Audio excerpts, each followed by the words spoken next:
नमस्कार, प्रणाम। खबर भोजपुरी के टीम अभी गोपालगंज पहुँचल बिया।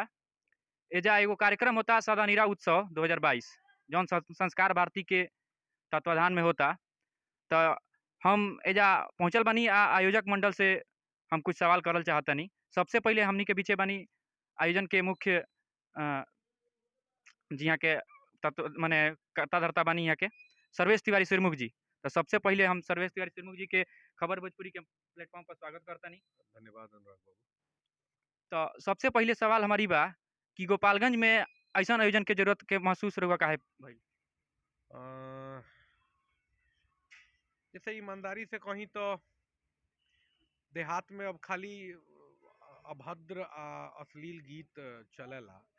आयोजन के नाम पर जौन होला तो खाली फूहड़े होला जौना तरह के आयोजन होके। तो ए बीच में राह हमनिए के बनावे के पड़ी। अभी हम 3-4 दिन पहलवा सुनत रहनी हमरे गांव के एगो 8-10 साल के बच्चा गावत जात रहे उ छाती में 6 गोली ठोक देव कैसे रहे। तो मतलब जौना समाज के 10 साल के बच्चा अगर जवान पर ओकरा छाती में 6 गोली ठोके के वाला गीत चढ़ल बा जी। ओइजा कविता सुनावे के पड़ी।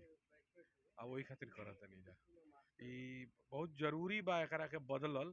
हमनी के जौना तरीका से भी ई अभद्रता के निकाले के जौना तरीका से भी प्रयास कर सकत नहीं जा करे के चाही। हमनियों के जौन बुझाता तौन करत नहीं जा। जी बिल्कुल, बिल्कुल। रउआ जौन कर रहल बानी उ छोट बात नइखे, बहुत बड़ बात बाटे। और हम जाने के चाहेम कि आयोजन में मने रउआ गाँव देहात में आयोजन कईल बहुत कठिन काम बाटे, मुश्किल काम बा। तो रउआ ए आयोजन के करे में कब से लागल बानी या केतना मने मुश्किल काम ई रउआ लागताटे? गांव में करे के पीछे अनुराग जी ध्येय यह बाजे हमनी के एबेरी के टैगलाइन यह भी बाकी आइए साहित्य को शहर के वातानुकूलित कमरों से निकाल के और खेतों की मेड़ तक ले चले। रउरा तब पढ़तो होखे कि गांव के लेके जितना भी किस्सा कहानी कविता लिखल जाला नु दिल्ली बैठ के लिखल जाला। ओइजा से लोग बैठ के बतावेला कि गांव कैसन बा। जी, मतलब जी, बिल्कुल। ऐसन भी लेखक लोग बा जौन पिछला 40 बरिस से दिल्ली में अड्डा जमा के बैठल बा। वही जैसे वो लोग बयान जारी करेला कि गांव बहुत बुरे हैं या गांव में ये। तो तनी सा एक बार गांव में उतर के देखल जा कितना कठिनाई बा कितना आसान बा एकरा के छोड़ दिहल जा। हम ही कहब कि सारा कठिनाई एक और अगर हरियाणा से केहू चल के करवतही में आ जाता ये आयोजन खातिर, उत्तराखंड से चल के आ जाता, राजस्थान और गुजरात से आ जाता, तो सारा कठिनाई बहुत छोट चीज बा। सब कठिनाई सब खत्म हो गई अगर हमनी के लोग के सुदूर देहात में बुला लेता नहीं जा। जहाँ कलुआ भलुआ के गीत जौना गांव में बाजेला वो गांव में अगर हमनी के सुशांत से कविता पढ़वाओ तनी जा कई उपलब्धि है बा। जी जी, एकदम। अब सवाल बा हमर कि आयोजन कोनो अकेले संभव नइखे। त ए आयोजन में भी राउर कुछ लोग के सहयोग मिलल होई। त ओ जेकरा से रउआ सहयोग मिलल बा, वो लोग के हमरा से परिचय करा दी। हाँ ए बेरी हमनी के 3-4 साल पहले शुरू कैले रहनी जा जौना बेरा मने ई सब एगो परंपरा आयोजन के शुरू कैनी जा। ओ बेरा हमनी के बस 5 गो टीचर एक साथ हमनी के ट्रेनिंग में मित्रता भई रहे। हम नवनीत मिश्रा, अंकज तिवारी, दीपक पांडे और राजीव रंजन भारद्वाज। ओकरा बाद अब हर साल कुछ लोग नया जुटबे करेला। फिर ए बेरी दीपक जी अ, राजन जी, आदित्य जी और भी लगभग 20 गो लोग मिल गए जौन बड़ी लगातार मेहनत करता लागल बा पिछला 4-5 दिन से। तो ये बेरी तो हमनी के बड़ा कम करे के पड़ल बा। हम तो खाली बैठल रहल बानी। इहे लोग ए बेरी सारा कैले बा बड़ा बढ़िया कैले बा लोग। तो और उम्मीद ई करता जे अगला बेर हमनी के कुनबा और बड़ हो जाई। ए बेरी अगर 20 आदमी के टीम बा अगला बेरी 50 आदमी के टीम हो जाई। और दिखता कि हमनी के बदलाव ले आलेब जा। हमनी के कोनो वो एथी में नहीं जा कि कैसे बदली लागे जा करत रहे जा तब बदली। हम ए उम्मीद में बानी कि काल या परसों जब ई कार्यक्रम खत्म हुई तो 2-4 दिन लइकन के जबान पर प्रणव पराग के कविता चढ़ रही, सुशांत शर्मा के कविता चढ़ रही। उ होई लइकन के खेसारी के जगह पर आलोक पांडे याद रही हैं। हमनी का याद करायब जा। एक बेर में ना हुई, 2 बेर में हुई, 3 बेर में हुई, लेकिन ई याद कराइए के छोड़ब जा। जी, जी बिल्कुल, बिल्कुल। इतना सुंदर मतलब पहल खातिर हम तो सबसे पहले रउआ के बहुत-बहुत शुभकामना बधाई देतानी। आ साथे रहो टीम के जो सहयोगी लोग बा जे एक जी एक कार्यक्रम के आयोजन में अपन महती भूमिका निभौले बा, ओहलो से भी कुछ बात करे के चाहेम। जी, रउरा अपन पहिले परिचय दे दी। जय हो। हम आदित्य प्रकाश पांडे बने, एहिजा बगल के गांव से। तो सर्विस भैया के आदमी बहुत पहले से जाना था। जी। एहिजा पहले हमनी के माट साहब से परिचित रहनी जा, पढ़ले बनी जा यहाँ से। जब पहला बार 84 के माध्यम से आयोजन के शुरुआत भइल, तब से हमनी के ये आयोजन देखत रहनी जा। बहुत इच्छा रहे कि ऐसा आयोजन में हमनियों के भागीदारी होके। उम्र ना रहे, जानकारी ना रहे उतना, लेकिन फिर भैया कहनी है ना कि होत होत सब हो जाला। जी, जी, बिल्कुल। जैसे कि कविता सुन सुन के लइका फिर खेसारी आ कल्लू के भुला जाइ सन, फिर उ प्रणव पराग के कविता गावे लगी सन, वह चीज़ बड़ी सन। तो वो हिसाब से आदमी आइल, जुड़ल ये आयोजन में, बड़ा अच्छा लागल जुड़ के। मेहनत करता आदमी और मेहनत सफल भी होता। रुआ पहले ही जानकारी भइल कि दूर दूर से लोग चल के आवता, अपना मेहनत करके आवता। तो ये बहुत बड़ा सफलता बा हमनी के आयोजन खतरा। और हमनी के ये सफलता के और बढ़ाएब जा, टीम के और आगे बढ़ाएब जा, काहे कि हमनी के इरादा बहुत नेक बा। हमनी के इरादा बावे भोजपुरी में व्याप्त जौन अश्लीलता बा, गांव के जौना हिसाब से उ कइल जाता, का बोल जाता, प्रदर्शित कइल जाता दिल्ली में बैठ के जी, जी। साहित्य के माध्यम से, ओके दूर करे के बा। हमनी के साहित्य वो प्रकार से दिखावे के बा जौन गांव में बावे। गांव में बैठ के गांव के कहानी लिखे के बा। और उ लइका जौन एबरा तैयार होता रहसन, एबरा ले कल्लू के सुनत रहसन, एबरा ले खेसारी वगैरह वगैरह के सुनत रहसन, उहे आगे जाके लिखी हसन ये गांव के बारे में लिखी हसन। जी, जी, बिल्कुल। अब हमरा संगे एगो और बानी आदमी बानी, यहाँ के भी कार्यक्रम के आयोजन में लगातार सहयोग करतनी सर्वेश जी के, तो यहाँ से भी हम बात करे के चाहेम। जी नमस्कार।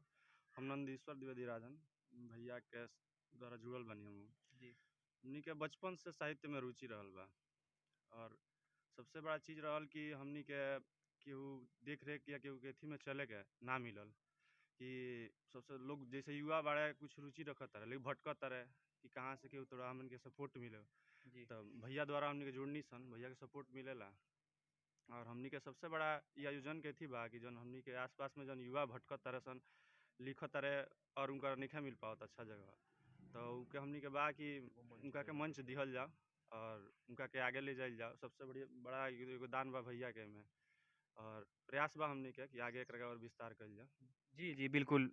लगातार प्रयास कइल कोशिश कइल तो हमहूँ उम्मीद करतनी कि आवे वाला समय में बदलाव के बयार बही। अब हमनी के बीचे जलज कुमार अनुपम जी बानी, तो यहाँ के ये आयोजन में शामिल होके दिल्ली से आइल बानी। यहाँ के एगो पब्लिकेशन हाउस चलावेनी। यहाँ के ये आयोजन में आइल बानी, तो यहाँ से हम कुछ बातचीत करे के चाहेम। पहला बात तो ये कि दिल्ली से नहीं आइल, हम बिहार के ही रहे वाला ही, चंपारण के। आ दूसरका बात कि संस्कार भारती आयोजन करता। संस्कार भारती एगो अखिल भारतीय संस्थान हवे पूरा देश भर में, जौन की कला साहित्य खातिर समर्पित बाटे। ओकर इहे ध्येय रहेला कि जे भी भारत आ भारतीयता से उत्प्रोत कला के सृजन करता, साहित्य के सृजन करता, ओकरा के बढ़ावे में अपन अहम भूमिका निभावल जाओ। यही उद्देश्य से इहो आयोजन बा। एकरा मार्फत ई संदेश देवे के बा समाज में कि जे भी एगो विचारधारा के लोग बाटे, जी। उ अगर मानतनी कि रुआ दिल्ली में बैठल बनी या रुआ हमार वैचारिक भाई बनी, वो कोनो गांव के कोना कोनो भी कोना में, तो रुआ हमार भाई है। रुआ अगर हमारा लेखा सोचतनी, हमरे लेखा रुआ अगर देश के प्रति दृष्टि बाटे, समाज के प्रति दृष्टि बाटे, राष्ट्रीयता के प्रति दृष्टि बाटे, एकर मतलब है कि रुआ हमारा लेखा सोचतनी, हमारा भाई है। तो वैचारिक तौर पे जितना मतलब कि एगो लोग बाटे अलग अलग क्षेत्र में, चाहे वो साहित्य के कोनो विधा में काम करत होके, चाहे कला के कोनो विधा में काम करत होके, अगर उ सब के कोनो न कोनो माध्यम से एगो इकोसिस्टम में आई, तो उ राष्ट्र के मजबूत करे में अपन योगदान दी, राष्ट्र के समृद्ध करे में योगदान दी। हमनी के इहे प्रयास बा। यही मार्फत ये टाइप के अनेक प्रकार के आयोजन देश भर में चल रहल बाड़े सन, और भी करे के प्रयास बाटे। अभी हमनी के हो सकता संभवतः कि जून के महीना में मोतिहारी में एगो भोजपुरी कला उत्सव के भी आयोजन करे जाता निजा। जी। ओकरा भी केंद्र में आज़ादी के अमृत महोत्सव ही रही, जौन एगो भारत सरकार के नारा बाटे स्वतंत्रता से स्वाधीनता के ओर, जरा केंद्र में भारत सरकार तमाम देश भर में कार्यक्रम ऑर्गेनाइज कर रहल बाटे। तो आगे भी इस तरह के बहुत सारा आयोजन देखे के मिली। अच्छा, संस्कार भारती के माध्यम ये से तरह के आयोजन से रउआ समाज में कौनो तरह के बदलाव के उम्मीद करतनी? कला कहल जाला कि कला मनुष्य के जीवन देवे के एगो ध्येय, माने जीवन जिए के एगो ध्येय देवेला। माने कहल जाला कि कला विहीन मनुष्य पशु के समान बाटे। ठीक बा। रुआ अगर कलाकार नहीं खी तो रुआ कला रसिक बानी। रुआ अगर खुद से कुछ नहीं रचत तो और इंटरेस्ट कला में जरूर होके के चाहिए। रुआ कला के बहुत तरह के फॉर्म बाटे, फॉर्मेट बाटे। तो कौन माने कला मन के शांति देवेला, कला रुआ दिन भर के थकान के मिटावे में अपन योगदान देवेला, चाहे हर तरीका से मानसिक शांति आ सामाजिक उन्नति में भी, सामाजिक समरसता में भी कला के बहुत बड़हन योगदान होला। जी समाज में भाईचारा बनल रहो, समाज में सामाजिक समरसता आवे, लोग एक दूसरे के समझे, सुख दुख में साझीदार बने। कलाकार के इहे काम हो। कलाकार अपना साहित्य के माध्यम से, अपना परफॉर्मिंग आर्ट्स के माध्यम से समाज में एगो सकारात्मक संदेश देवे के कोशिश करेला, जेकर मतलब ये होला कि समाज में भाईचारा बनल रहो। जी बिल्कुल। हमनी के बीचे सतीश दुबे जी बानी, तो इहों से बात कइल जाई कि एह आयोजन के बारे में यहाँ के का विचार बा। इ आयोजन अपना आप में एगो बहुत बड़हन चीज बा। जौन इस तरह के आयोजन महानगरन में होत रहला, वो परिपाटी के बदला तनी सर्वेश भैया महानगर से चल के जिला मुख्यालय में भी नहीं खे, सुदूर देहात क्षेत्र में होता। जी बिल्कुल। ये एगो बहुत बड़हन चीज बा। आ गांव देहात खातिर जौन भैया कहनी है, नया जौन युवा पीढ़ी बा, चाहे नया लइका जौन बाड़न, उ जब देखियन कि साफ सुथरा साहित्य में ऐसन चीज हो सकता, तो उहो पढ़े लिखे साहित्य रचना करे खातिर आकर्षित हुई हन। आ उ जौन आयोजन जौन फुहड़ा आयोजन होता, ओकरा से कुछ दूरी बनई हन, आगे सीखी हन, समझी हन। आ ये तरह के परिपाटी जब लोग देखी, तो उ अपनो यहाँ करे के चाही। ये तरह के आयोजन माने गांव-गांव में जब होखे लगी, तो एगो साहित्य के प्रति रुझान बढ़ी। जी बिल्कुल। हम जब से सदानीरा उत्सव में आइल बनी, तब से देखत तनी कि रउआ कुर्सी लगवाओ तनी, खाना बनवाओ तनी, लोग के स्वागत करतनी। तो हम सर्वेश भैया से पूछनी है कि यहाँ के हई आ यहाँ के ए आयोजन में कौना तरह के योगदान बा, तो यहाँ के बतौनी है कि रउआ यहाँ के मुखिया बनी, पैक्स अध्यक्ष भी बनी। तो हम रउआ से जाने के चाहेम कि ए तरह के आयोजन गाँव में करावल जाताटे, जौन कि बहुत बड़ बात बाटे। तो रउरा एमे जौन सहयोग दे रहल बनी, तो रउआ मने का लागता कि ए तरह के आयोजन से का बदलाव भविष्य में आ सकता? लोग में संस्कार कर वृद्धि हुई, विकास हुई, लोग समझी कि ऐसा लोग एजी बा, अच्छा भजन कीर्तन आ चाहे कवि सम्मेलन हो रहल बा, यही खातिर अपन गाँव देहात में मने मानल जाताटे कि अभी तक कि देखल गइल बा कि लोग मने अश्लील गाना सुनताटे, समाज में मने तनिसा एकरूपता जौन रहला पहिले, एगो बढ़िया विचार लोग के रहला, उ तनिसा ओसे दूर चल गइल बा। तो ए तरह के आयोजन से हम उम्मीद करतानी कि ई बदलाव आई। तो रउरा का उम्मीद बा कि मने कितना समय लागी एकरा ऐसन बदलाव के मने कारगर देखे में? एकदम बदलाव आई, बदलाव के इति पर चल रहल बा, बदलावे खातिर इति चल रहल बा। जी बढ़िया कवि लोग आ रहल बा, भोजपुरी कवि लोग आ रहल बा, हरेक किस्म के कवि लोग आ रहल बा, संस्कार के बदले खातिर, ये विचार के बदले खातिर। जी, तो हमनी के बीचे रहनी है यहाँ करवतही, हमनी के जहाँ आइल बानी से सदानीरा उत्सव में, तो यहाँ के मुखिया अशोक कुमार पांडे जी रहनी है। बहुत बहुत धन्यवाद बा रउआ खबर भोजपुरी के प्लेटफॉर्म पर अपन बात रखे खातिर। जी। तो ए उम्मीद के साथे कि ऐसन आयोजन लगातार होत रहे, समाज में बदलाव के बयार बहे, हम अपन बात के खत्म करतनी। उम्मीद करतनी कि ई कार्यक्रम बहुत सफल रही। धन्यवाद।